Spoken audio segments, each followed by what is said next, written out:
Recording. We've got some people that are sleeping that really want to see this, so we're going to dive in. Just a couple of housekeeping items. If you do want to comment, try and use the chat if possible to post your comments there, and I'll pay attention to those. And then if you can raise your hand, there should be some emojis, some reactions that you'll see that kind of look like that. So they pop you to the front of my screen so I could see you. And so if you have a comment, go ahead and raise your hand. I might take, this is going to be a lot of information, and we're going to try and squeeze it into an hour. And I don't think I'm going to be able to do that. So at an hour, if you need to jump off, feel free to jump off. I've got the recording. I know where it's 2:30 in the morning where you are, Katrina. That is dedication to being here. That is cool. So can you guys see my screen okay? Give me a thumbs up. Awesome. So as we dive in, we're going to go through the 12 journeys, and the 12 journeys is designed to be a full, I want to say a full body experience in a way, because it's giving you the ability to dive into that really deep stuff that you've been holding on to that's keeping you from reaching your potential. We're going to go through all of that. We're going to go through the root journeys here. Let me just chime into that. We're going to go through the 6 root journeys, which are all the internal work. So you might come out of this feeling pretty heavy. Amy, Nicole, you guys know what this is like, coming out of some of these sessions, feeling really intense emotions, feeling a deep heaviness. So as you do this work, be gentle with yourself, especially on these first 6 journeys, because it is hard work. You're really taking a look at the hard stuff. And so I'm going to dive in. I'll try and pay attention to the chat as much as I can. That might be a little difficult here. And then I'll watch for raised hands, and I'll try and put my raised hand away if that works. Here we go. So we're going to start with the journey of unconsciousness. So this is the first of the 12 journeys, and it is one of our superpowers. It's one of those things that we can do. We can do a lot of things without thinking. So Alfred North Whitehead, he says that civilization advances by extending the number of important operations which we can perform without thinking of them. And so if you think about this, most of what we do is automated. We can do it without consciousness. We don't have to put attention to it. It's very easy. Like Adrienne, I don't see you consciously thinking about lifting that cup. It just happens. It's pretty easy so that you can do more things, right? And so the power of the brain is it has the ability to automate everything. And we have limitless capacity for this automation. You have over 86 billion neurons in your brain. And on top of that, you have what are called glial cells, 85 billion glial cells. So you have over 1,000 synaptic connections per neuron in your brain. And think about this, you have 86 billion neurons. Imagine the quantity of synaptic connections in your brain. Now, I nerd out on this stuff, and to me, it's just easy for me to just talk about because I love it. But if I were to explain what goes on in the brain, you have what's called the neural cell, and it fires along an axon, and then it branches out to synaptic connections and connects with another neuron, creating pathways, creating all the behaviors, the thinking, the emotional connections. It's the receptors for the emotions that you feel in the body. And so this is what causes you to perceive, think, dream. All that stuff is happening right up here. And each of us has a brain that's as powerful as Albert Einstein's. There's no difference from our brain to his. The difference between him and us is that he built up his ability to learn information, but that's something any one of us could do. But he took the time to put information in that eventually allowed him to come up with the theory of relativity. The guy was a terrible salesman. He was an insurance salesman for a period. So when you're measuring, he says, if you measured a fish by its ability to climb a tree, you would call it ignorant. And so Albert Einstein was very intelligent. He was just in the wrong field, but he had a brain that's just like yours with limitless capacity. So you have over 50,000 to 70,000 thoughts a day. That's a lot. Your brain has the ability to store 1 million gig of information. That's 3 million hours of TV. That's over 300 years straight of 24/7 watching TV. You could fit the entire internet inside of your head, the entire thing, and still have room for more. You could fit every book that's ever been written from the beginning of time to now and all the way through the future into your head and still have room for more. You have limitless capacity. Over 100 trillion atoms make up the human brain. You have 700 trillion synaptic connections. I mean, these are numbers we can't even imagine, just the quantity of them. So when it comes to our ability to automate things, if we had to think about things, it would be too costly. The brain is 2% of the body's size, but it consumes 20% of the energy. And when you go into a conscious state, it consumes even more. So it's even more challenging. And so it's exhausting. When you're studying, you'll notice that you feel exhausted afterwards. It's because of the quantity of energy that's used up by the brain. And so automation adds to the efficiency of the brain. So when you're setting up a new neural pathway, what happens are these oligodendrocytes. Let me see if I can go back here. These oligodendrocytes come in and wrap the axon and create what's called a myelin sheath. And what that does is it causes it to fire faster and faster and faster. So as you practice something, these come in and support it, and then it fires faster and faster to the point that you no longer have to consciously think about it. It's just automated. The fastest neuron in your brain fires, well, in your body fires at 268 miles per hour. It's as fast as a Bugatti Veyron at full speed. And the slowest is at 1 mile per hour. And so the ones that are firing automatically are firing so quickly that often you're acting before you even have conscious awareness. You guys, I'm going to have you mute out on your phones, if you would. There you go. Thank you. And so going into the brain is you have limitless capacity. So what happens is that we start to create this story inside of our brain from those synaptic connections. So we start to create what are called perceptions. So we see the world a certain way. We imagine the world a certain way. Some people don't see it in their mind. They imagine it. They have construct of it. And so a lot of that depends on our history. So if we go back in time to our family, and I'll go into this in another slide here, that history impacts our values. So our primary values are handed to us by our family, by our culture, by the people around us. Those values become the foundation for our beliefs. The beliefs are the things that you hold dear. And as you believe those things, you start to see them in the world, and then you start to predict them into the world. You start to speak them. So it's from all of this that's going on in here, those stories, that you start to speak it into the world, predict, so before diction. And then those words become your actions, which create your results and confirm your perceptions, and over time become your habits so that you can do them automatically without thinking. So you have this whole machine going on, this story machine going on within you that's telling you how to perceive the world, how to believe the world, how to value the world, how to act within the world. And that's at play, and it often keeps us from doing something different. In my book, The Giants and the Smalls, I don't know if you guys have this yet, but it starts out with the character being unconscious. He lived a small life. He didn't know any different. And a lot of that comes back to our ability to perceive and create stories. And we're going to go into that. How many of you can read this? Give me a thumbs up if you can read this. Isn't that crazy? This is an example of perception. It's our ability to make sense of things in our environment based on what we're perceiving. So as long as the last two letters are the same, we can understand it. Now let's go into our value systems as far as where they come from and why they stick around. Can you guys see my mouse on the screen? Okay. So initially, you're born into a family. You're raised by a culture, by a family. They give you your primary values. Those become the foundation of all values that follow. So when you're raised in that family, they teach you what's important. A value is whatever's important to you.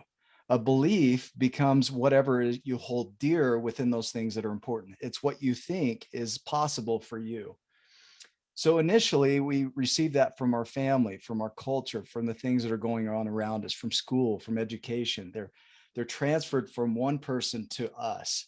And then from there, we start to establish our own values and then our own beliefs. But a lot of times they're anchored back to what we were taught in childhood. So going back to the book, he was taught how to live a small life. So he didn't know any different. So he went through living a small life because that's what you do. A small is a small, and they'll always be a small, and there's never going to be a change. And so he lived out this small life, never thinking that there was even a possibility of something different until one day he saw the giants, right? So these beliefs and values are going to affect our thoughts. We have 50,000 thoughts a day. How many of you have tried to stop your thoughts and failed, right? It's really hard. To shift your behaviors, if you're going after the thoughts, it's like cutting down a tree one leaf at a time. It would be too much. There's no way to do it. And so your thoughts, with 50,000 to 70,000 thoughts a day, these are streaming around and going on in your mind. And your mind tells you what to pay attention to, which perceptions are important, which values are important. So that tells you what to pull in. If we were to use it as an SPF, it's our sensory perception filter. So as information's coming in, we know what to pay attention to based on the stories that we're telling ourselves. And a lot of those stories go back to our childhood and our development. And we're developing from birth to the age of 25 is when the brain develops the most. And so isn't it interesting that most of our development happens after birth so that we can live in the culture or the environment that we're born into and develop and adjust and adapt to that. So you have the sensory perception filter that comes in and tells you what to pay attention to. So you have these external events, and as they come in and they hit you, they cause what's called affect. They impact your emotions.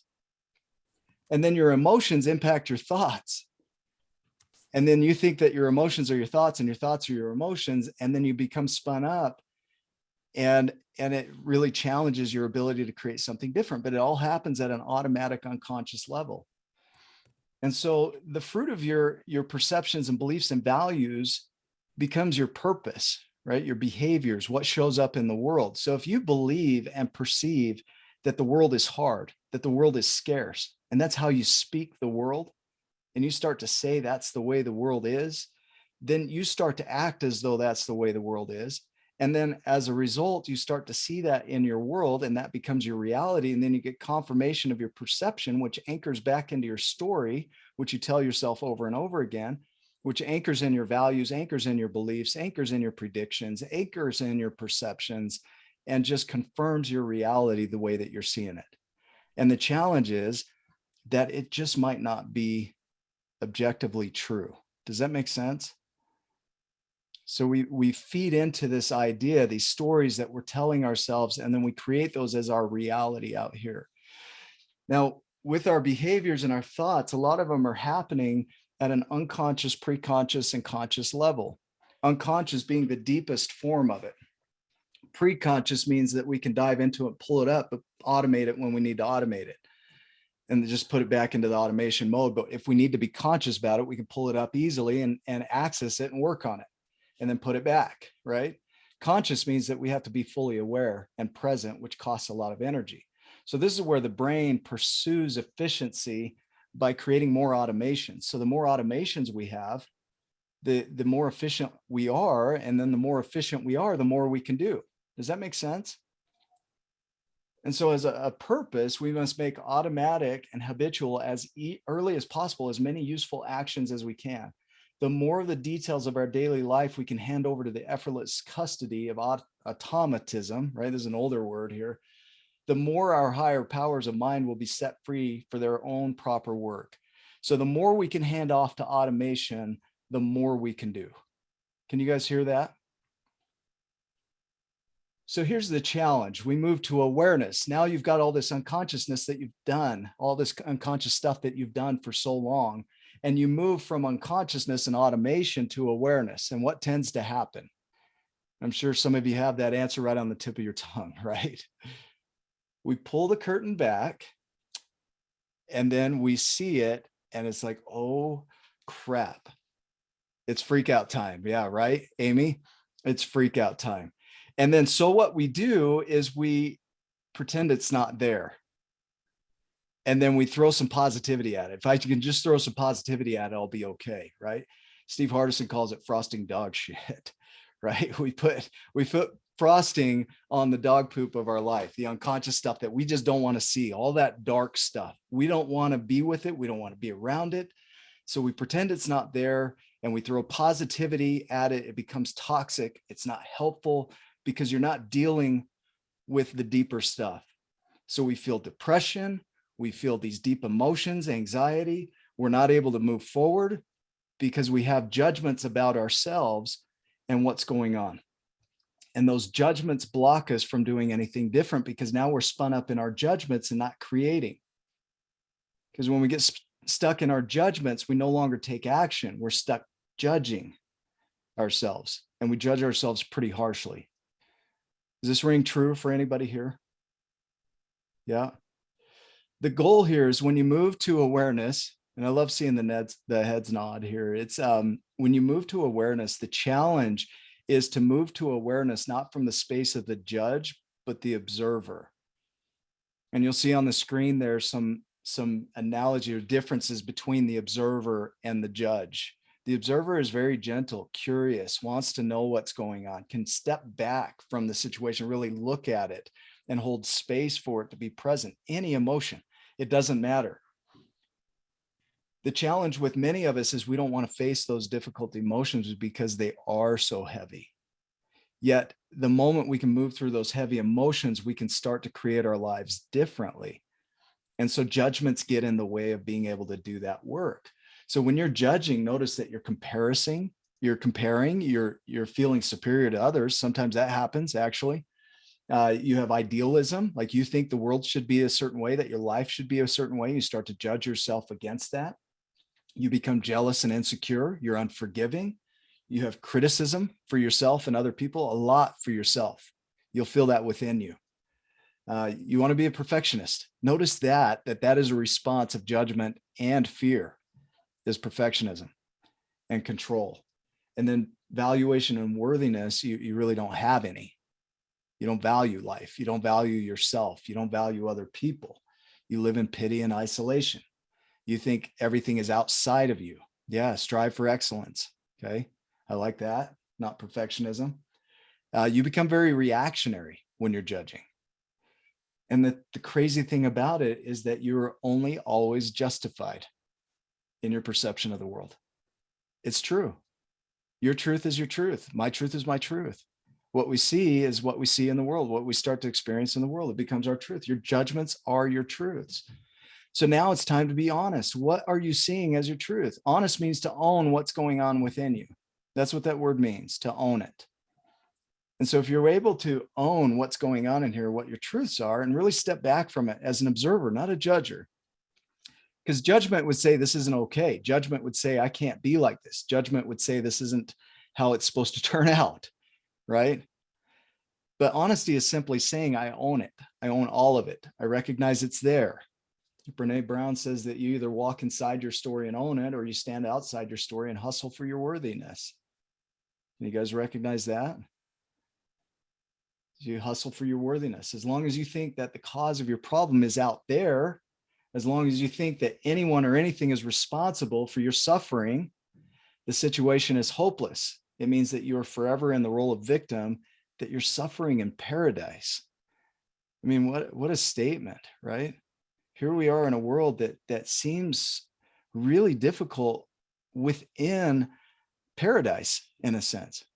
We have the ability to create it however we want, but our thoughts get in the way. When we go into that automation and we come out of that automation, we judge ourselves for something we've done forever, then we're really hard on ourselves and we go right back to our automations because it's easier there.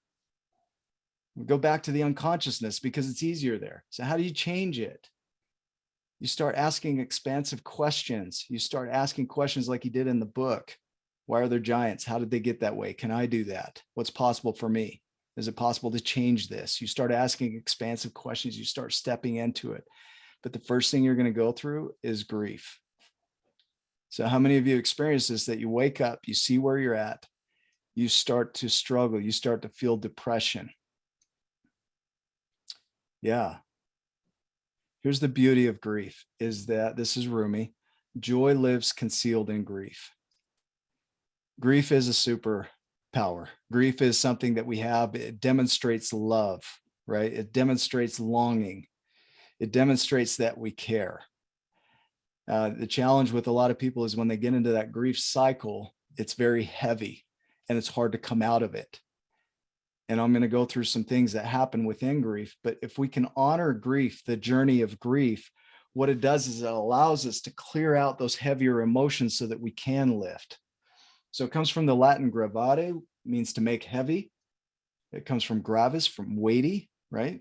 And you'll notice that you feel really heavy energetically. You feel dense, like you can't move. and it's hard to create from there. So inside of grief, there's two forms that come up.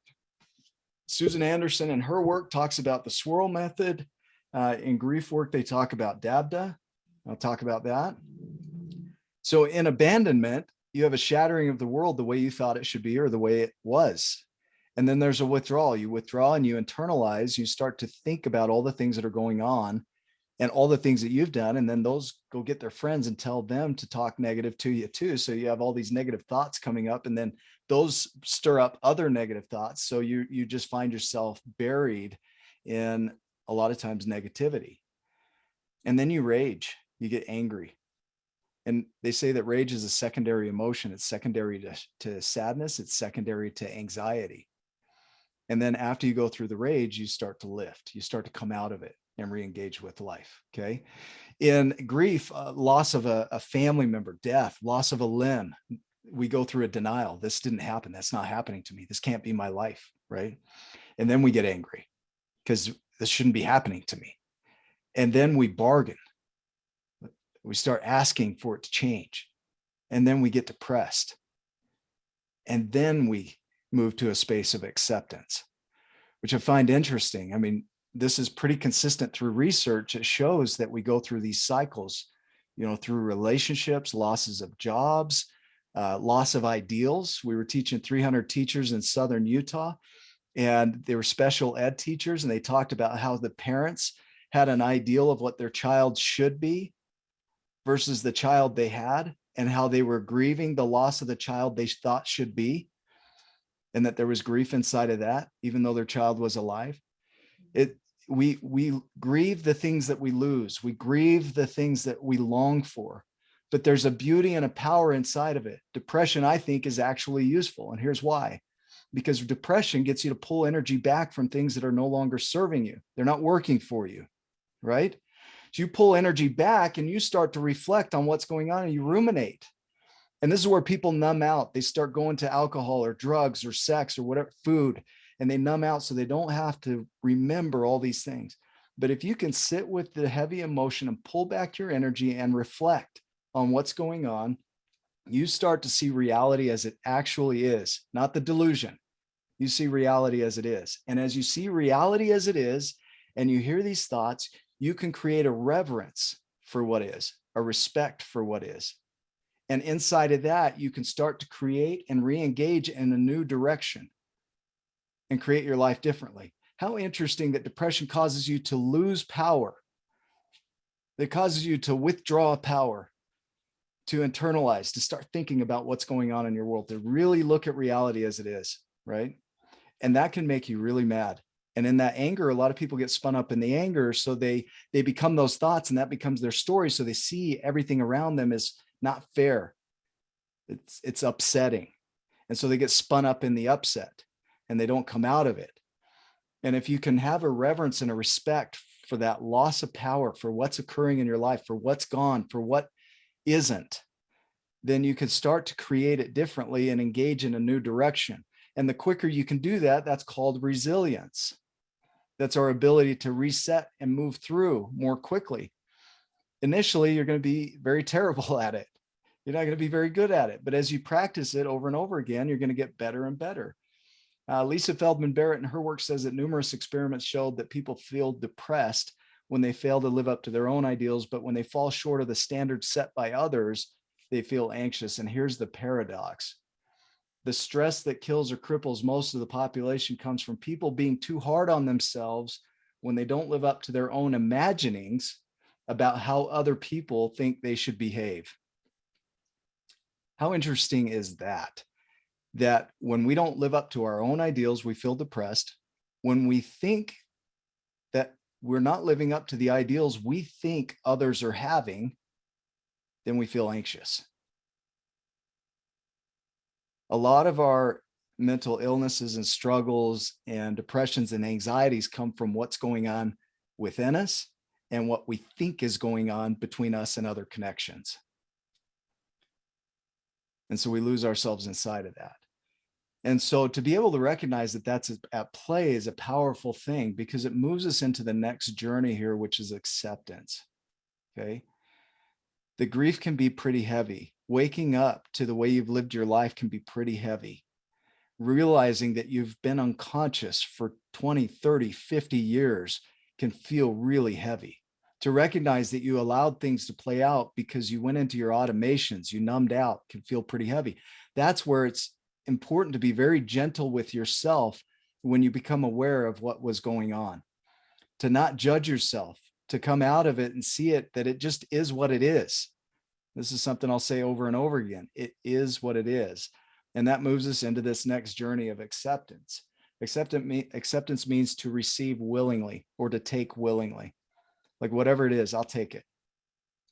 Whatever it is, I'll receive it. Right? The analogy I like to use is the bear in the field. Imagine you're driving down the road and you see a bear in the field. You think your emotions shouldn't be there. You think your life should be different. You see this bear in the field. So you have this thought, my life should be different. I don't want that thought. So I want that to go away. It's like the bear in the field. So I'm going to help you make this connection here. You look at the bear in the field and it's just being a bear in the field. So you go out there and you start telling the bear it needs to leave. You can't be here. And so you start a fight with the bear in the field, right? And the bear in the field pummels you. It just beats you. It's just like, it's not even a competition, right? Whereas you could have gone through and just allowed the bear to be a bear in the field. It is what it is. It's a bear in the field. And sometimes with our heavy emotions or coming out of our unconsciousness and coming into awareness, we move into our judgments. Great. It is what it is. Doesn't mean that we love it, right? Paul Tournier says acceptance of one's life has nothing to do with resignation. It's not we're resigning to this. It does not mean running away from the struggle. On the contrary, it means accepting it as it comes. It is what it is. Jan Le Vincent, she says that acceptance does not mean agreement. Doesn't mean that you love it. Going back to the bear in the field, there's two forms of that. There's allowance and accommodation. Allowance means it has ticket to be there. It has permission to be in the field. It's a bear. It's a thought. It's an emotion. It has permission to be there, but it doesn't get to move in. Accommodation says it gets a room in your house, gets to eat your food, gets to take a shower, gets to wash its laundry. Allowance means it's like going to the movies. It's got 2 hours. It's got to get out. Can't start moving in.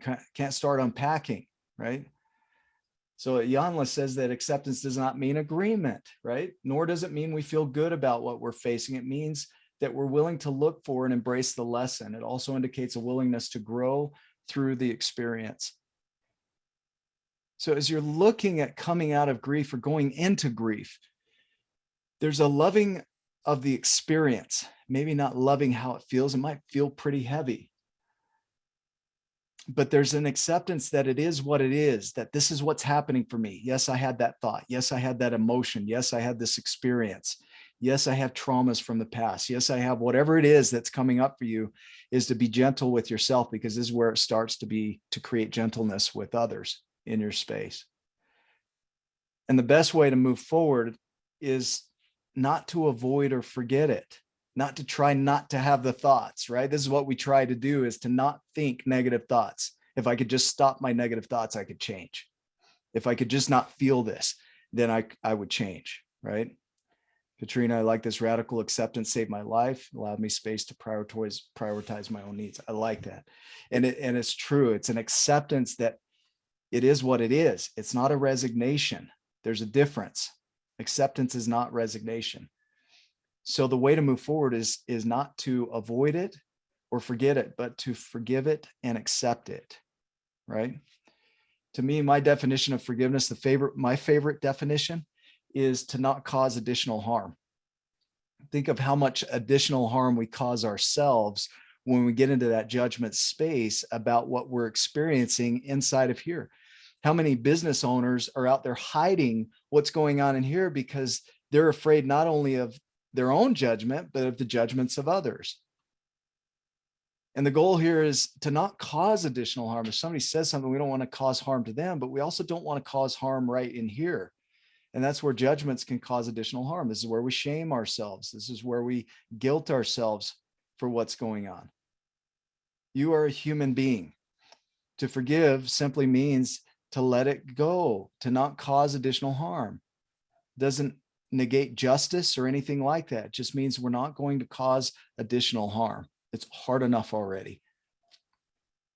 Steve Marabelli says that letting go isn't about having the courage to release the past. It's about having the wisdom to embrace the present. This is what we're trying to do here, is get you present, because you're living in your past. You're bringing it forward every day, and you create your remembered presence, and then you carry that forward, and that determines your future. Is this making sense? So this moves us into the next part of the journeys, which is the tools, right?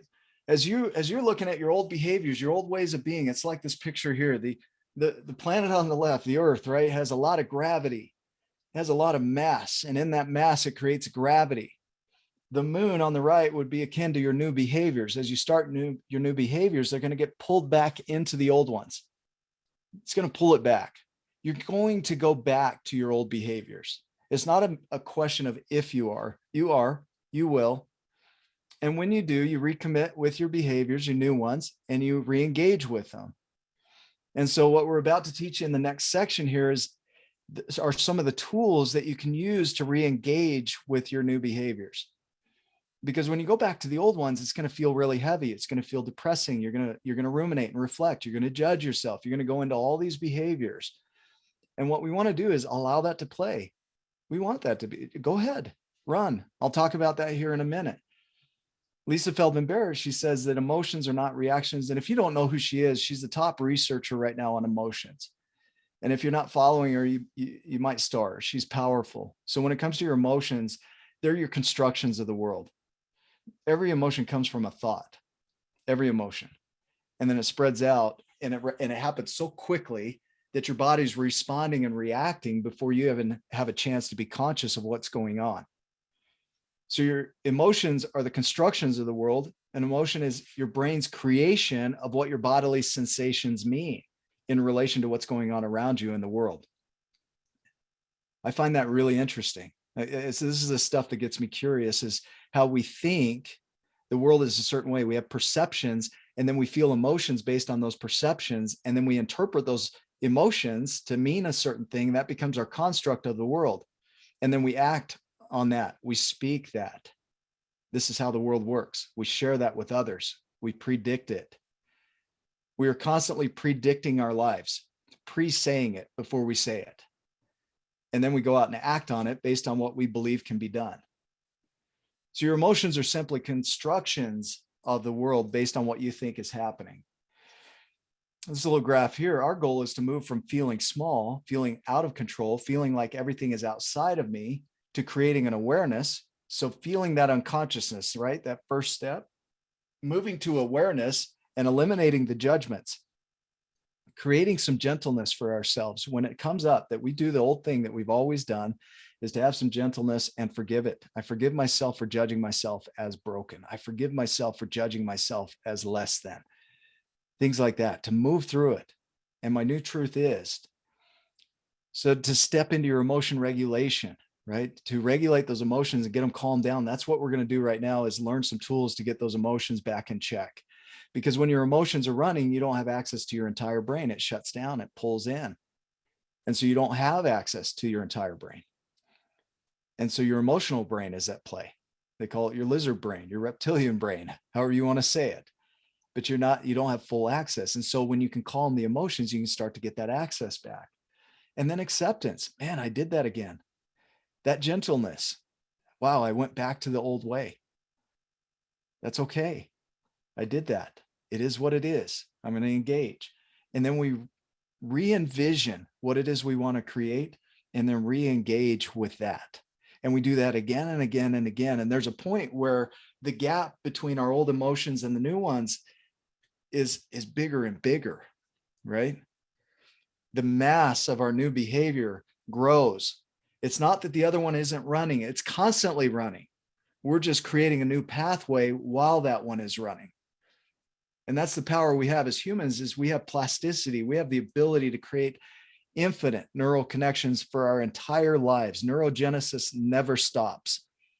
From the day you're born to the day you die, you are constantly creating new neural connections and pathways, constantly. Neurogenesis, meaning the birth of new neurons, never stops. One of the best ways you can do this is gratitude. So when you move through to acceptance and you created space for it to be what it is, you start moving toward gratitude. And gratitude is powerful. It's the ground where your dreams grow. It's a readiness to show appreciation for and a return to kindness. So you're moving back into loving yourself, getting your power back.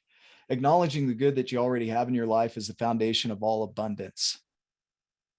So when you start to look around you and look at what's left, look at what remains, look at what's possible. What are you grateful for? Who are you grateful for? What abundance do you already have? Right? Some of the benefits, according to research, of gratitude: more resilience to stress. Higher gratitude was significantly associated with lower depression, lower blood pressure, prevention of heart disease, higher good cholesterol, HDL, and lower LDL, bad cholesterol, improved sleep. That's a big thing. Sleep is a big thing. It's where we repair the low-level brain damage of the day. That's according to one researcher, is we have low-level brain damage, sleep repairs that. We have increased life satisfaction, improved meaning and activity in life, and improved outlook of life. We release serotonin and dopamine, two powerful chemicals that make us want to do more in gratitude. How frequently should we do it? According to research, they say if you do it once a week, it's more powerful than doing it daily. And the reason for that is because you're more conscious of it. It's not a to-do. It's not an automation. So you're connected emotionally to the gratitude. The more emotionally you can connect with the gratitude, the more powerful it will be. And so if you're doing it as a task, there's no emotional connection, so there's no impact. So it's more powerful to do it less frequently with higher emotion than to do it as a to-do on a daily basis. Some of the other ways to return to your power, this is the goal, is to move back into your power. We get into that dysregulated state. We don't want to suppress those feelings. One of the best ways that you can move through your feelings is to express them, right? Suppressing the feeling only makes it harder to let them go. So when you're shoving it down in and you're hiding it, you don't want others to know, it just makes it harder to let go. Expression is the opposite of depression. What a thought, right? Expression is the opposite of depression.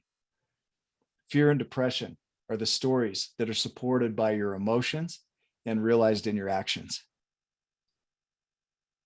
So we feel it, we feel sad, we feel anxious, our emotions fire, we act based on those emotions, or we don't act based on those emotions, and then it becomes our reality.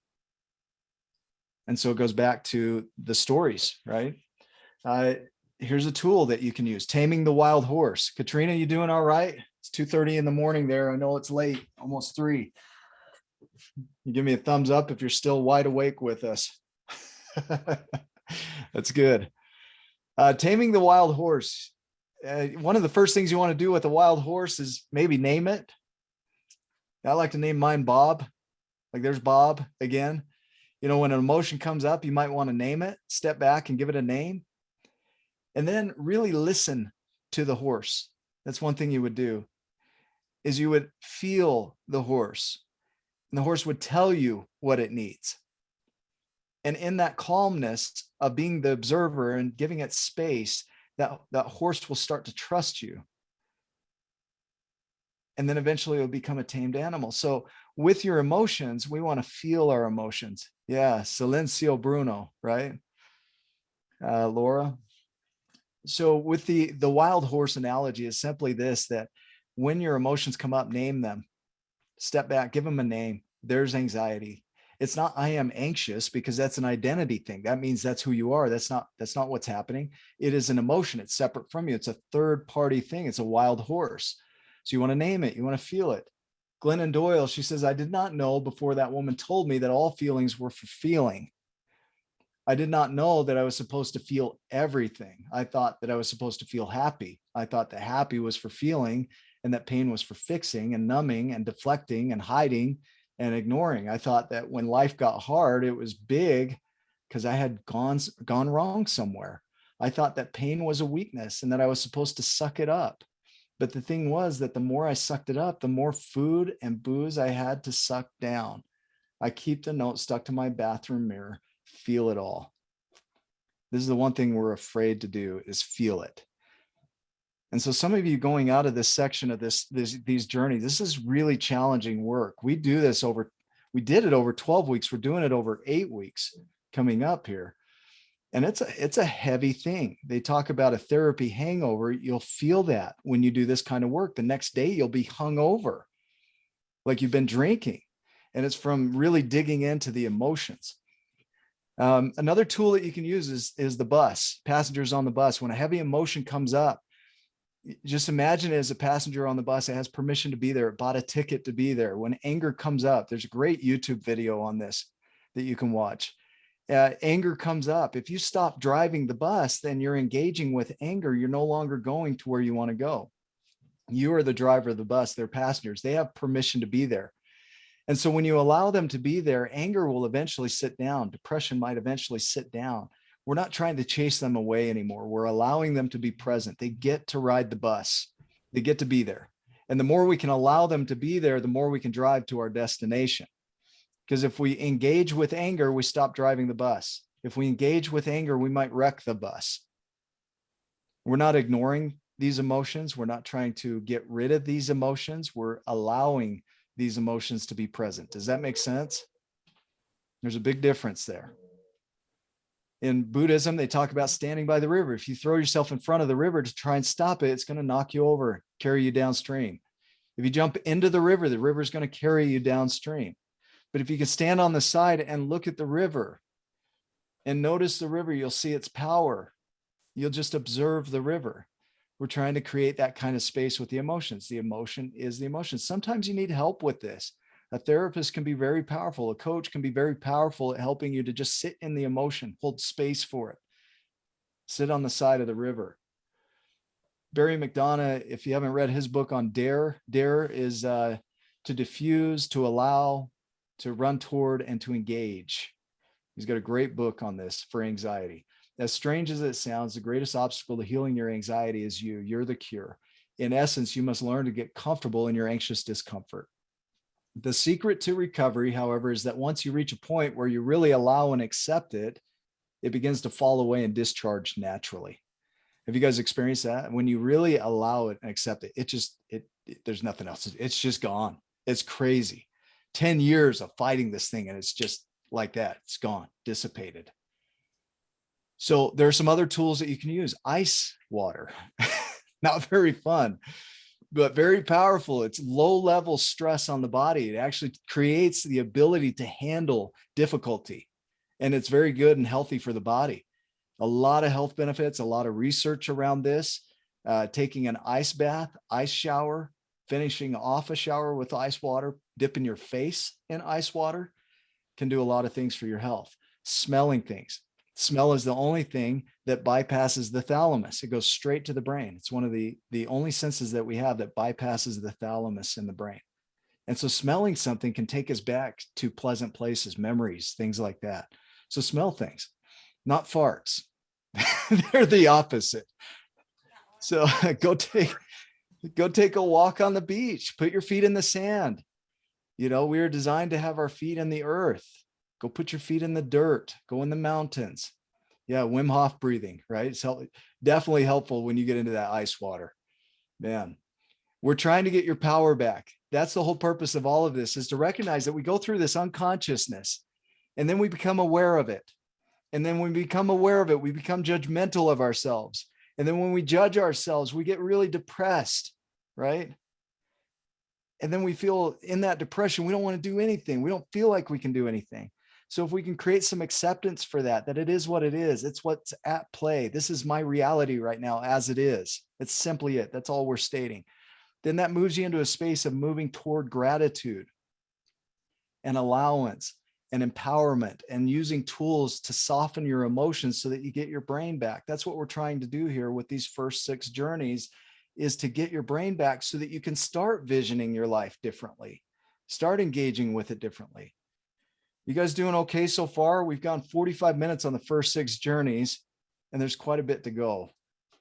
So we're going to move now into the branch journeys. We're going to go towards the growth journeys. So when you can regulate what's going on in here, now you can expand out. Now you can start to do things and create things differently in your world. It's a beautiful thing. Once you get at peace with all of this in here, it's amazing how quickly your world will start to change. So now we move into the uncertainty. Well, now what, right? The unknown. What is certainty anyway? Nassim Nicholas Taleb, the black swan. He's got some great definitions of possibility, probability, and certainty. He says it's possible that my coffee cup on my table can jump off. All the molecules in the coffee cup, all of the molecules in the table can line up perfectly and jump in opposite directions, and my coffee cup would literally jump off the table. That is a possibility mathematically. That could happen. The probability of it is very, very low, not likely to happen, not in a billion lifetimes. Certainty would say that's absolutely going to happen. Uncertainty is not knowing any of it. It's where possibility, everything is possible, right? Uncertainty moves us back into creative space like we were when we were kids. We didn't know as much, so everything was a possibility. If I want to be an astronaut, I'm going to be an astronaut. So what happens, this is the certainty cycle from my book, The Art of Accomplishment. When we have a thought, an insight, an inspiration, an idea, we want to act on that. So we go out and we act on it. We take action. We have speculation. We don't know how it's going to turn out. And so we start testing it. And then we create through testing what's called a sense of certainty. A sense of certainty isn't quite certainty. We don't have enough knowledge to really say that that's going to happen every time, but we have a sense of it. I use the analogy. It's like going to Vegas and you put a quarter in the slot machine, you pull the handle, you win the jackpot. Very first quarter, very first time gambling. You could say with a sense of certainty that every time you put in a quarter in the slot machine, you're going to win the jackpot. That's a sense of certainty. But we know through testing that that's not true. And so as you test things, you eliminate speculation, you eliminate I don't knows, and you move towards knowing. You gain certainty. We know we can count on something. We know if we do this, it's going to create that. That becomes knowledge. And then we learn how to use that knowledge. That becomes wisdom. And we often want to teach that wisdom, and that inspires the thoughts in somebody else. It becomes our truth, right? We anchor it in as that's very valuable to me. I believe that, I hold that dear.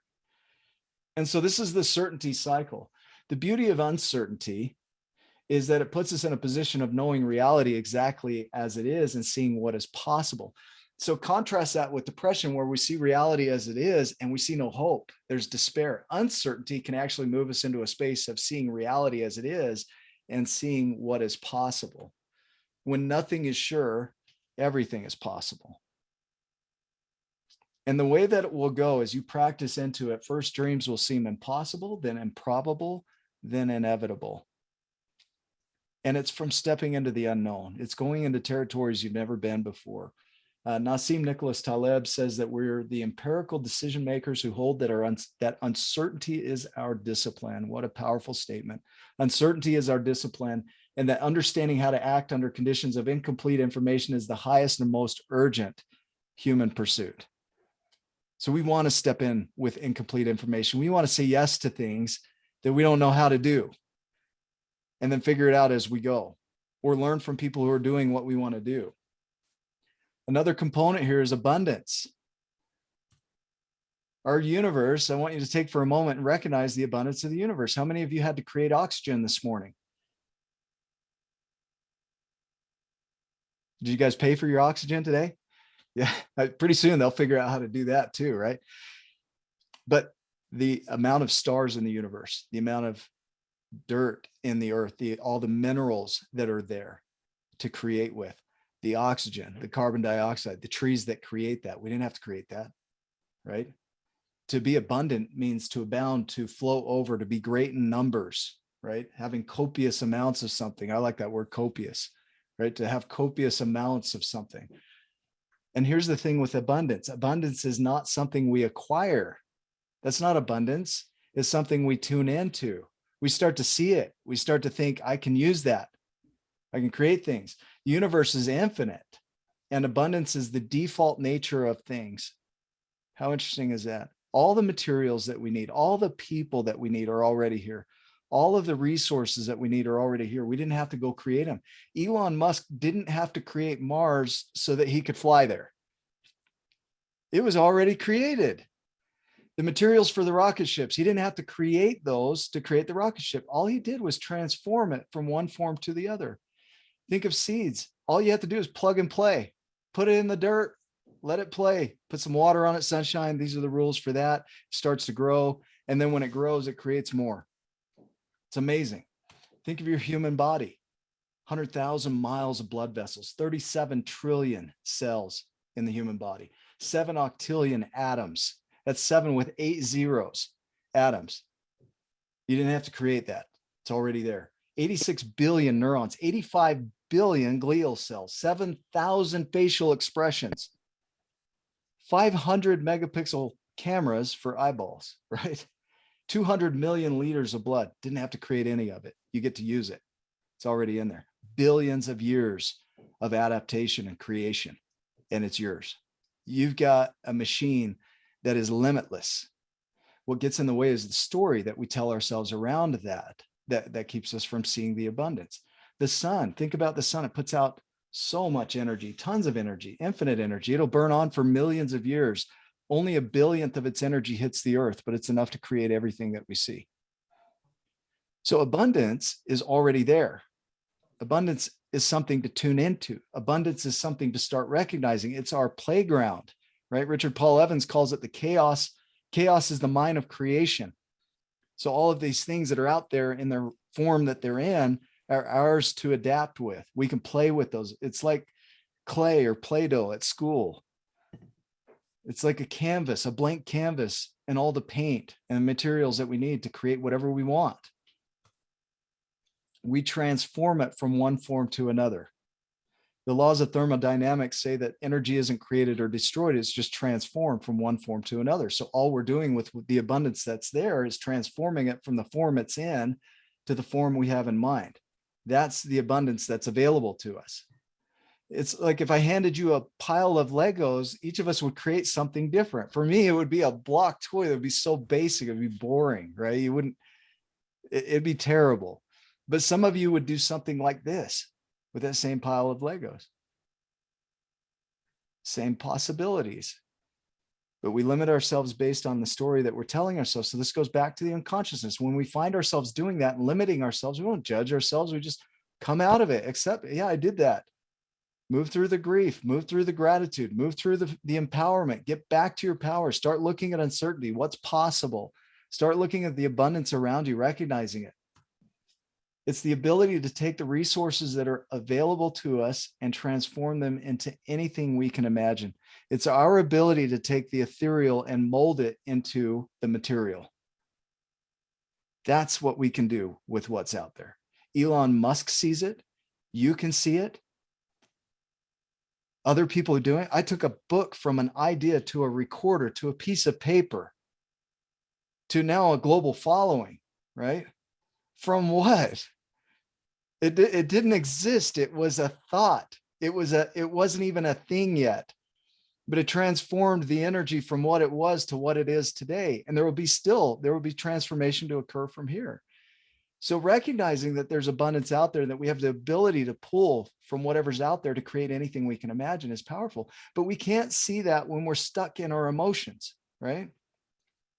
And so it's important to learn how to love ourselves first and really dive into allowing ourselves space to be how we are, who we are, to be okay in our not okayness, right? And then we're able to start creating from there.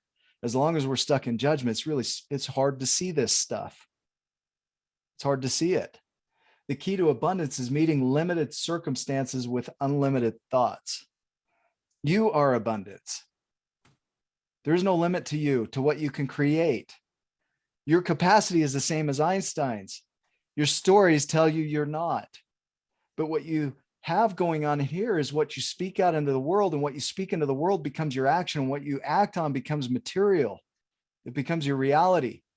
And then it starts to transform things. And you start to have perceptions of, I can do this again and again and again. And you change your story, you change your habits, and you start to grow into the giant that you're capable of. The pinnacles to climb are endless. There really is no limit to what you can create. There's no limit. So vision. This is where we move to the journey of vision. Now that you know that there's uncertainty, and to embrace uncertainty, love it, to move toward the abundance and know that there's abundance already there for you. Now you start to envision things. Catherine Lee calls it remembering, having memories of things yet to be. You have prospection. You have premembrance of things yet to be. You see it as clearly as though it already is, but it hasn't happened yet. That's vision. So however you do that, imagination is one way to do that. However you do that is how you create yourself there before you're there. In the story, Remy puts Rid on his shoulder. He stands up to show him vision. Sometimes you need to stand on the shoulders of giants to have them help you see your vision, what's possible, right? Vision is something seen in the imagination or in the supernatural, from Anglo-French vision. Hey, no worries, Fari. Thank you. Our ability to see others do things and then mimic that. We have the ability, we have what are called mirror neurons within us. So when we see somebody doing something, we automatically start firing those same neurons within us. So there's some research around that you guys might look into. Some people don't see visions. They don't have images in there. That's called aphantasia. So we're not talking, when I say vision, I say that loosely. What I mean is that is the ability to create within our minds, imagine our world differently from what it is. It reaches beyond the thing that is into the conception of what can be. Imagination gives you the picture. Vision gives you the impulse to make that picture your own. It's the most powerful word in the English language. And it could be in other languages too, I'm not sure.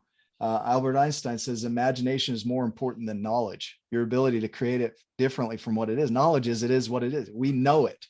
So it's already been created. Knowledge is what is already existing. So we're looking at imagining it differently. Teresa, good to have you here. You want to create a vision so vividly that it becomes a memory of things yet to be. When Catherine Lee imagined herself on Oprah, she saw the stage, she saw what Oprah was wearing, she saw where she was sitting. She described it as though it was present tense. It's already here.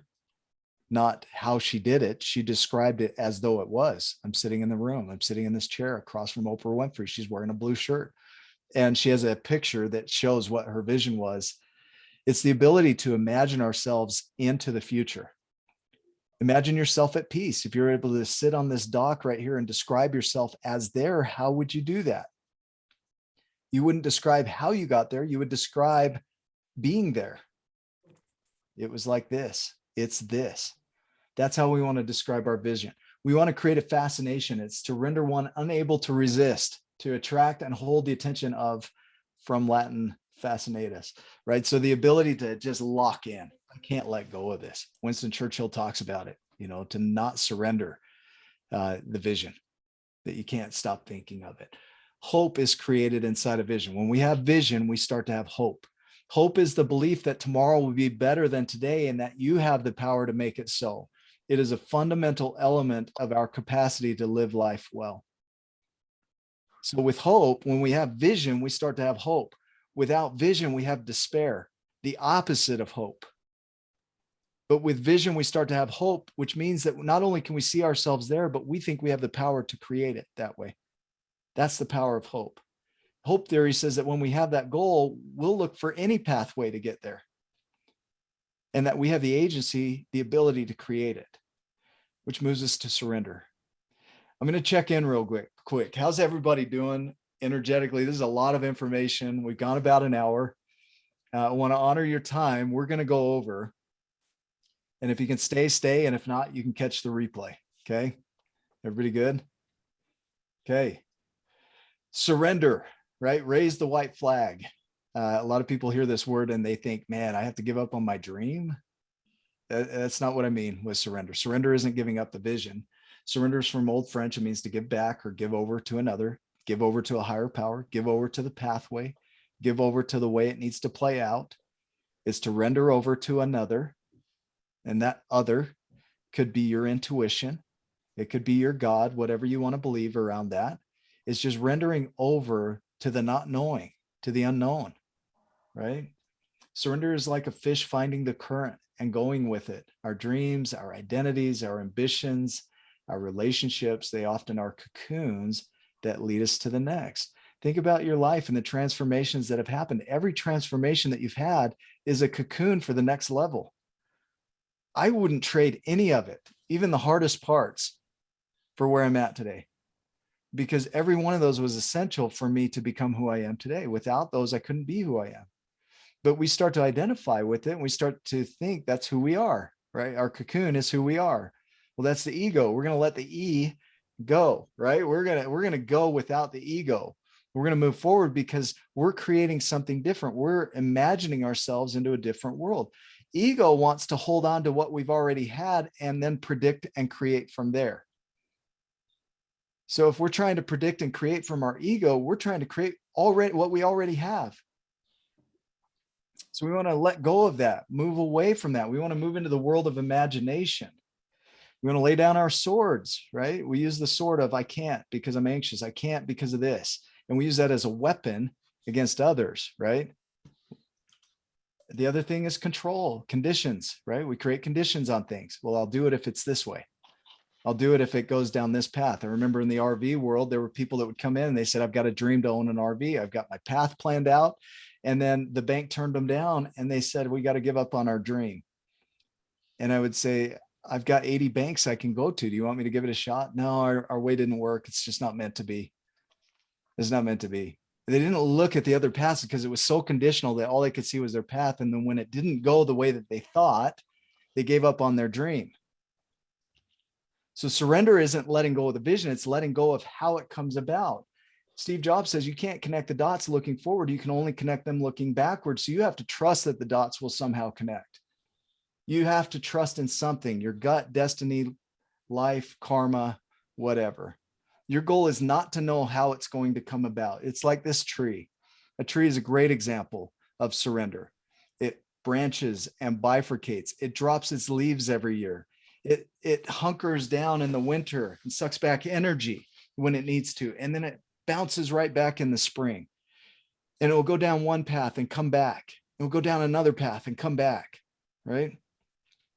Your goals are going to be reached like a tree. So if you can imagine your life like that, it's going to be a lot easier to imagine when things get hard. This is just a branch or a bifurcation. Surrender is the simple but profound wisdom of yielding to rather than opposing the flow of life. Non-resistance doesn't mean not doing. All it means is that any doing becomes non-reactive. We're not reacting to our world. We're being surrender versus being control. Control says, I've got to have this go a certain way. Control is a fear response. If it doesn't measure up to my ideal and go the way I need it to go, then something bad will happen, right? It's got to go perfectly. That's a fear response. That's a control response. Surrender is simply, it's going to go how it goes. I'm going to flow with it. I'm going to let life show me how this needs to grow. The Giants and the Smalls, the book started telling us what it needed. As weird as that might sound, the book started having an energy and a creation of its own where it would tell us what it needed. And then we'd have to follow. We had to surrender because the more we pushed it, the less growth it had. It was crazy. Nurture doesn't mean you just kick back and you surrender and, hey, it's going to come to me, right? Charles Darwin says it's not the strongest of the species that survives, nor the most intelligent. It's the one that's most adaptable to change. It's not survival of the fittest, guys. It's the adaptable to change. When something happens and it doesn't go the way that you planned, your ability to adapt and pivot and move in another direction is your power. Humans have a crazy ability to adapt, to branch, to bifurcate, to get out there. It comes from the old French to raise, bring up, foster, maintain, provide for. You're going to nurture your dream. Surrender is simply letting go of how the path comes about, but not surrendering walking, right? Or doing something.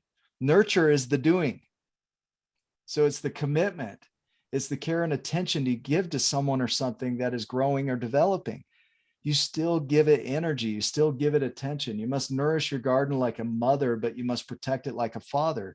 Your garden is opportunities or business or dreams, or even simply the season of spring. Whatever you nurture is going to grow. And the brain doesn't care what you nurture. It will support you.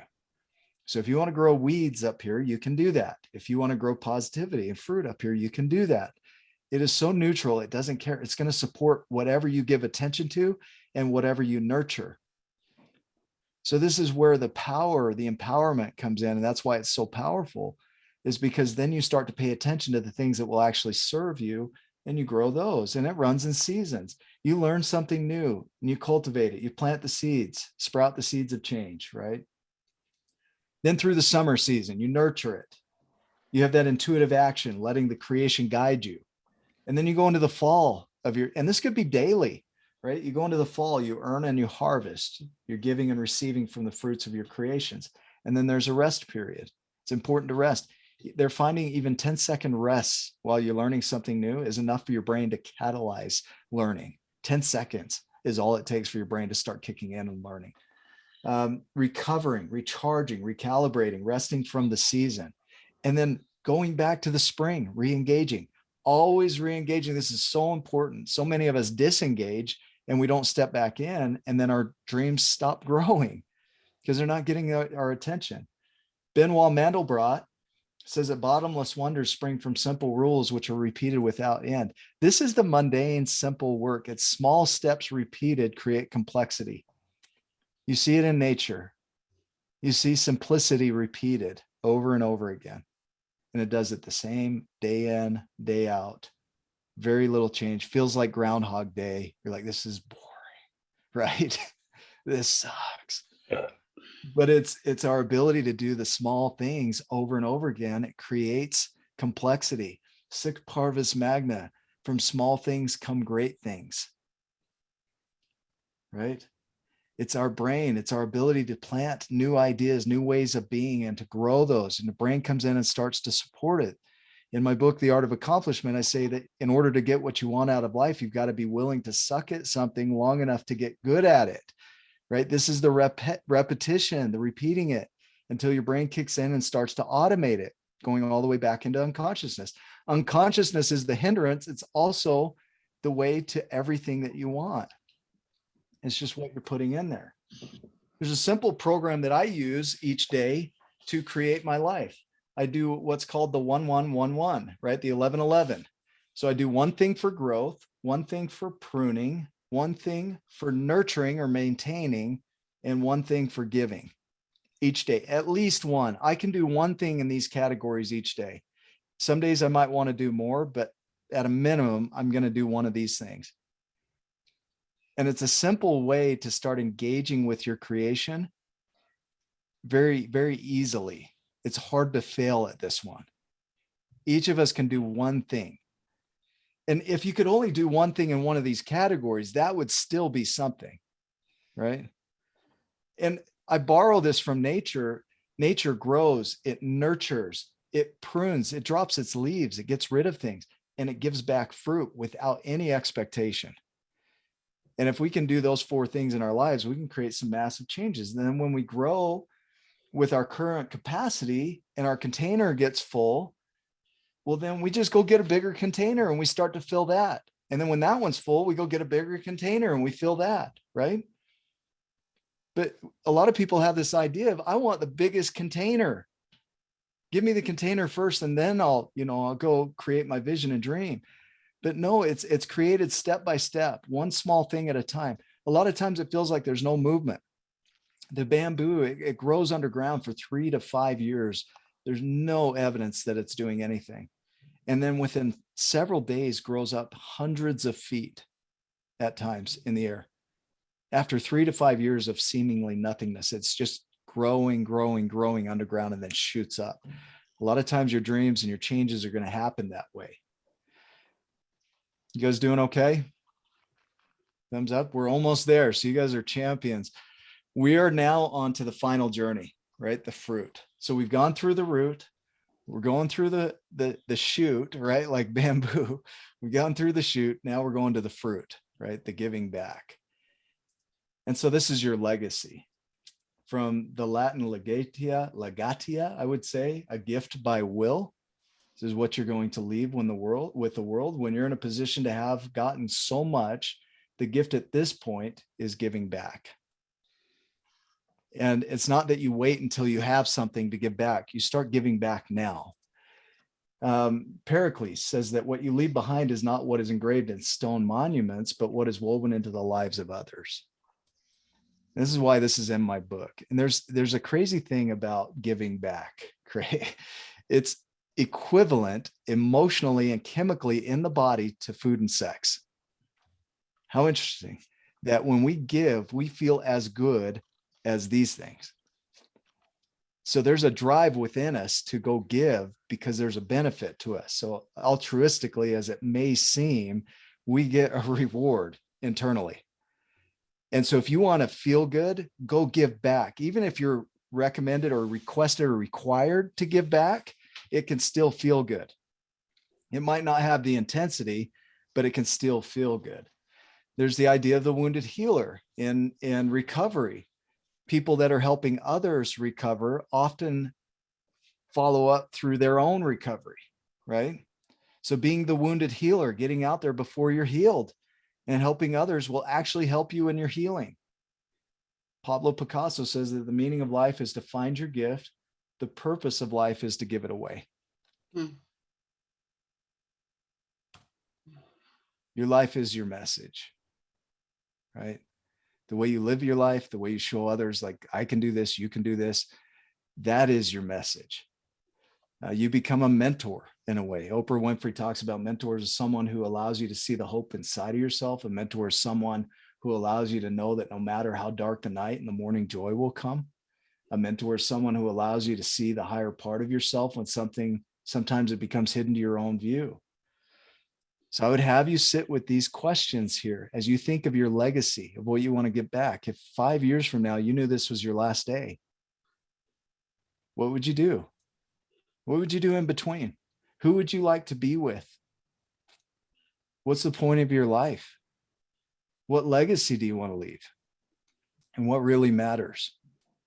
For me, when I did this exercise, it came down to giving and receiving without obligation. Value for my family, that I get to spend time with them, that I get to provide resources for them. That's valuable to me. If it enhances that, I want to do it. If it takes away from it, I'm out.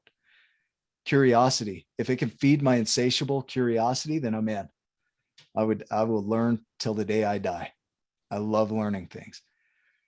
And so if it can do those things, I'm in. I'm doing it. What really matters as you reflect back on everything that we've covered today, this is what anchors in. When you know your legacy, then you start to establish your values, and that establishes your vision and everything else that gets created.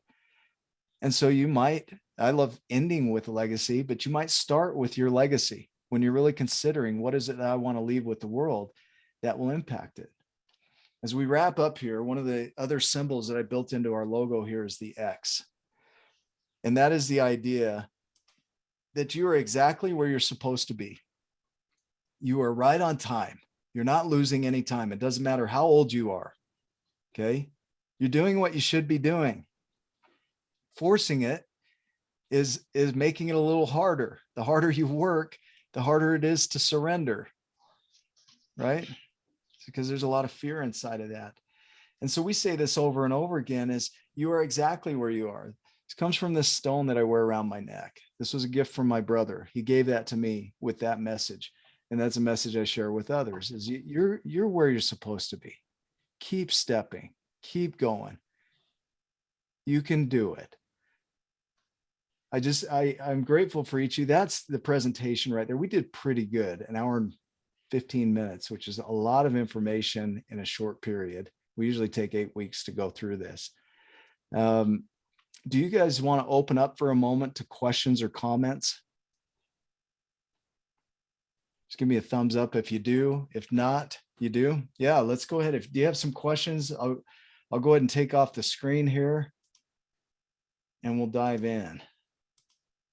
And just raise your hand and I'll call you out here. Yeah, Teresa, do you want to unmute there? Well, I was really greatly impressed with the way you have outlined this for keeping, the steps consistent and keep moving. I'm 71 this year. I'm not a coach, but I have been a divorced parent for well over 35 years. And what the system that you're stating there has borne itself true for me now at my age. And I'll try to keep this brief, but you just so touched my heart with that because it's like I didn't need the validation, but your sweet voice and your graphics and the words you had to share really buoyed me up. And a lot of times through the years as I've worked my plan, people haven't understood. But so now at 71, I have all the money I need, all the time I need. I am debt free. I have good relationships with all of my children, my neighbors. I contribute time. And your 111 aspect of that is one of the main things that I've had running through the core of my life, where through the years I would sit down and from a 3-month or a 6-month or a yearly period, I would self-evaluate myself spiritually, financially, and physically, and reassess my goals. So there was never a time that I couldn't pull from my mind what my liabilities were, what my assets were. And so were I to leave tomorrow from this journey, nothing needs to be done. If I could serve you today, I did it. I didn't carry it over until tomorrow. And the excess of what I've been able to achieve for myself will remain for my children. I just want to thank you. What a monumental thing that felt to hear your lovely voice once again. That's really what penetrated it. But to sit there and listen to you, and then when it says, when you're asking the 5 questions, and exactly where I'm supposed to be, I haven't always had that sense, but nothing disturbs me now. And I'm always exactly where I'm supposed to be, even if challenges come. That's just what they are. They're not a fear. They're just a challenge. Yeah. And it's quite lovely because you find yourself with the expectation of just wanting to see how it's going to pan out. Yeah. And it's quite a lovely journey. Yeah. Thank you, Nicholas. I am so sorry I missed the first part of this, but if I could clone and be 2 different places and you could take away traffic, I feel like I hope this is recorded. I would love to watch the first part of this. Yeah. Oh, thank you so much. This has been so meaningful for me. Thank you. Thank you. Yeah, that's beautiful. Thank you. Dave, you got a comment there? Question, thought? Teresa. There we go. Teresa is exactly what she said she is. She is one who contributes as part of who she is being. And I've been someone who's been able to be blessed by that contribution. So thank you, Teresa. Nicholas, this was fantastic. It is. You said it usually takes 8 weeks to go through this. Yeah. I got it, because it felt like we were galloping to get through things like that. It's like, okay, and here's a woo. Right. So yeah, it's a lot. That's right, Teresa. So the question I had was in relation to how are you going to split this out into different sections? Was this kind of like the overview? Yeah, this is an overview. So we have a couple things coming up. If you want details, you can grab them, but this isn't about selling those. But we have a live event coming up on the SDGs where we're going to go 2 days of this. And then we have an 8-week program, which some of the people that are in this group have gone through, where we really dive deep. And it involves coaching and one-on-ones, and it's deep. It's heavy work. So those are available. With this is what we talk about when we do Wake Up with Giants TV. So a lot of our episodes are designed around these concepts. You'll hear me ask these questions as I interview people, as Ryan and I sit there with people. We'll dive into their journeys so that you have a sense of what they went through that is in alignment with these journeys. They all went through unconsciousness. They all went through awareness. They had to learn to regulate their emotions. They all went through grief. They learned about gratitude and acceptance, uncertainty, vision, abundance, right? Just like you are. And so what we try and do with everything that we create is give you a space where you can see that in others, because what I know about that is that when you see it in others, you're going to start firing those neurons in yourself. You're going to start developing that within yourself and start seeing that as a possibility for you. Does that make sense? Did that answer what you asked? Yeah, it did. It was great. I did have one other thing, which was just an acknowledgement to Nicholas for the book, but also, when I told you that I had gotten the book and then had contested a different charge with Amazon, and they took that charge put it against the book that I bought from you. Yeah. I'm like, can I send you money? And you're like, just pay it forward. I'm like, oh, contribution is so much better. then so much more powerful as a place to come from than paying it back. So I just wanted to acknowledge you for being a pay it forward person. And it's evident in your words, it's evident in the presentation that I saw this evening, it's evident in the book, Giants and Smalls, it's evident in the community that you've created, or that has been created around the book is generated, if you will, that is shot through every portion. You are a giver and a receiver, not a taker. And man, I love that. Dave, thank you. Thank you. You know, we're really learning to slow down with each person. You know, when we started the Tribe of Giants, we were all about thinking, man, if we could get thousands of people in here, it would be great. And then we went to a friend's baptism, Paul Cardall. He got baptized in a church. There were 200 people, and 3 people got baptized, and they were throwing a party for these 2 to 3 people. And Ryan and I were talking, we're like, we're missing the point. And so we turned it around and started celebrating the 1, the 2, the 3, you know, the Dave Ortons that came into our group, and it started growing. And so now what we're trying to do even more is with these programs is slow down with the 1. Nicole, you've been a beneficiary of that. Laura, they've been through the program. So if you have questions, you're welcome to ask them. They'd probably be happy to share. But when you focus in on the 1, it impacts many, because you're connected to a lot of people. You're going to go out and impact your world. Teresa, you're doing that with your world. Katrina, you're going to do that in your world. And so I just want to honor you too. Thank you. I received that, and thank you. And thank you for being a part of this. Yeah. Anybody else? Katrina, I love the X too for Scotland. It's my answer. Yeah. Any other comments? Adrienne, Andrea? All good? I'm not sure if you can hear me. I called in. I just unmuted myself. Yeah, I can hear you. Oh, I just wanted to say, okay, my name's Jackie. I wanted to say thanks. I did an hour and a few minutes workout at the gym while listening to it. Oh, so man, that's very awesome. good to listen to. Yeah, Jackie, you pushed thank me you. to do a full hour. You hung with us while working out. That's intense. Yeah, I always try to listen to something like personal development or motivational or manifesting, because that's my big issue, which I'm trying not to have an issue, is financial issues. So I listen to various, I call it feeding my brain or soul while I'm at the gym. So I saw this posted somewhere, I'm not sure. And then another person posted it, and then through the group, I was like, oh, it was 9:20. I'm like, oh, I remember that. So I called in rather than trying to do the Zoom, because the signal wasn't very good. But thank you so much. You reiterated a lot of what I do know, and it was great to hear. You know, there's confirmation in that when you hear it again. It's reaffirming what you already know. Like, that's all we're doing is highlighting what is already there. That's what the journey's about. The Giants and the Smalls, this book, and there goes my camera, is about that internal journey.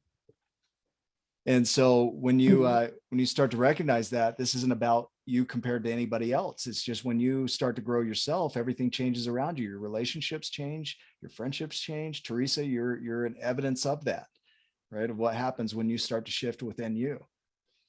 And so, before we lose you too, and if anybody will reach out to me, if you're not on our Stretch Revolution program, that's the full 12-week journey. And that is our gift to you. It's a $500 program, but for being on here tonight, we'd like to gift that to you. And it's powerful. Oh, wonderful.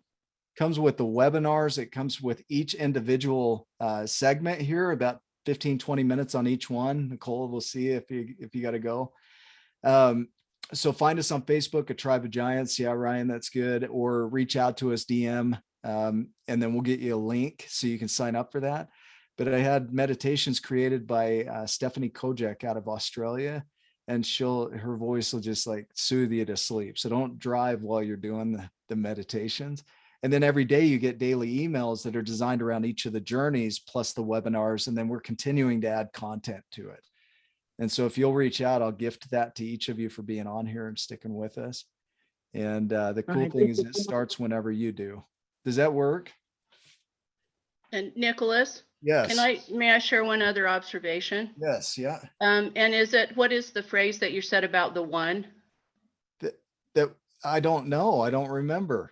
No, and you both have said it. It's about the 1. What was that you said? You have a a statement you used.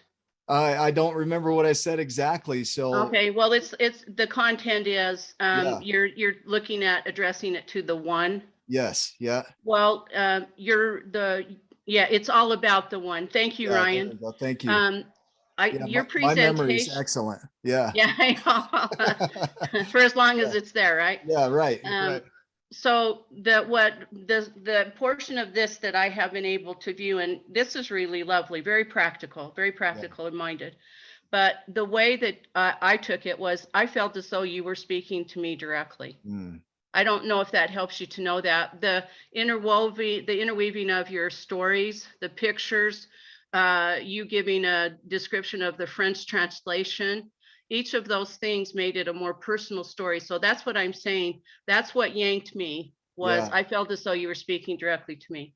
Thank you, Teresa. Adrian, thank you. I saw your message there. Thanks for being on. Love you, brother. Thank you, Teresa. Just want to acknowledge that. Thank you. That's my goal, is to do that. And so I appreciate that feedback. Katrina, do you want to share something real quick? Then we'll wrap I up. just wanted to say thank you. Like, I contributed to like the crowdfunding for the Giants book, and I never asked for a copy because I thought like the amount I contributed wouldn't even cover postage to Scotland. Do you have a copy, or? I don't, but like I'm really glad that like Oh. the book exists and that I helped it become something. And I also like and being here tonight is like I recognize within the formulas or the way that things are set out with the Giants journeys, I'm sort of like dipping or looping between being in uncertainty and being depressed as fuck. Yeah. Okay. Okay. Yeah. There's a challenge in that, right? The unknown, and then feeling uncertain, and then feeling depressed, right? And then judging ourselves for feeling depressed and not being okay with our not okayness keeps us kind of spun up in that cycle of not moving out of it, right? Yeah. And so, if I think what will happen, so I want to make sure that you get this program and that you're going through it. Okay. So make sure that we get your information. And then I don't know if you see in the comments here what Ryan is saying is we want to send you a copy on our dime of the book. So we'll send you a signed copy. Okay. So we just need a mailing address. Is that Well, fair? like you don't have to do that. Like I know I'm we sure. don't. Yeah, we don't have to do that. I know that. So will you receive that? I'd love to. I'd love to show it to lots of people, you know, like in Yeah. my coaching practice as well. I think it would be like valuable to like say to people, you know, like have a read of this. This will help you understand some things. Yeah. Will you do me a favor then after we're done here? Will you message me your address? And then we'll get that over, and then an email. Well, actually, I'll give you a link inside of that message for the other program. So if you'll start going through that too, that'll help you. The webinars, the emails that you'll get will be kind of foundational for moving through what you're talking about, the uncertainty, the depression. Okay. Yeah. I'm very familiar with it. I've been there. I know what that feels like. I've been in the anxiety train. I was on it for 10 years. I was diagnosed with generalized anxiety disorder in 2017. And today I don't feel any of it. Like it can change. So Yeah.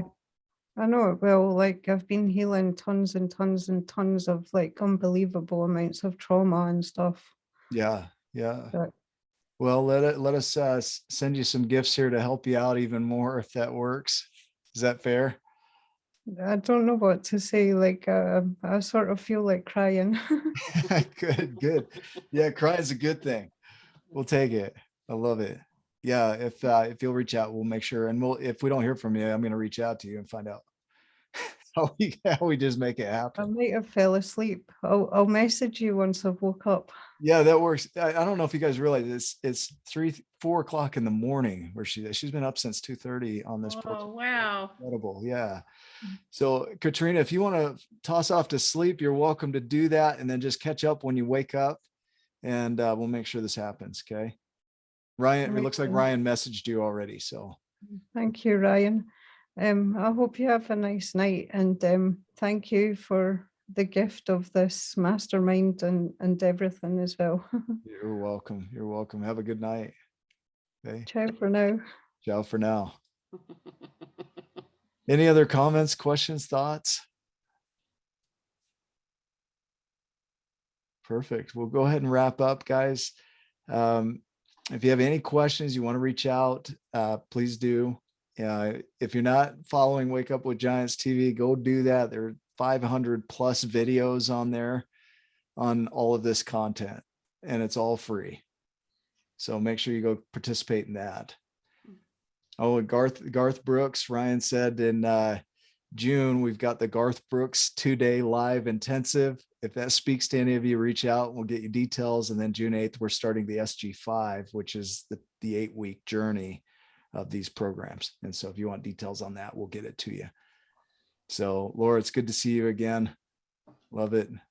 Love you guys. Any other comments?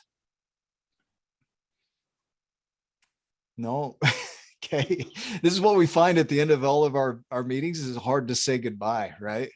So you don't want to hang up. So I'll just go ahead and finish out the episode. Thank you guys for being on. Have a great night, and we'll see you soon. Okay. Thank you. Thank you. Mind your business. Thanks, everyone. Love you guys. Take Thanks, care. Ryan. Thanks, Nicholas. You're welcome.